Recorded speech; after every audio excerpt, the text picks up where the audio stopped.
En est où ta relation avec l'équipe de France et ton statut là-bas? Comment tu te sens? Bon, l'équipe de France a toujours été le plus haut grade du football, c'est la sélection. J'ai toujours dit que pour moi, la sélection, il n'y avait rien de plus important. Donc pour moi, mon amour de l'équipe de France, il n'a pas bougé. L'équipe de France, c'est l'équipe de France, quoi. C'est la nation, c'est le pays. Ça te manque de jouer là-bas? Ah ouais, parce que ça fait longtemps que j'ai pas été. Comment ça se fait? Bah, en fait, il s'est passé pas mal de choses. Je pense que déjà, ça a commencé déjà en septembre. J'y ai été et c'est vrai que moi, j'ai eu une discussion avec le sélectionneur avant où je lui ai demandé de ne pas aller parce que je venais d'arriver à Madrid.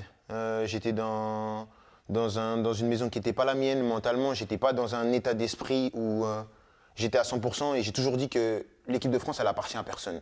Donc venir quand tu n'es pas à 100%, c'est un peu s'approprier l'équipe de France. Pourquoi? Parce que c'est une décision du coach et je me range derrière ce qu'il a dit. On a discuté tous les deux et d'ailleurs il le dit en conférence de presse. Il dit qu'on était deux et que si ça sort, il sait d'où ça vient. Donc il ne veut pas que ça se sache et je respecte totalement sa décision parce que c'est lui le patron, c'est lui le boss. Donc si un jour lui il veut en parler, si tu veux l'inviter dans Click, invite-le, il va te dire. Il est bienvenu. Mais je ne peux pas le dire.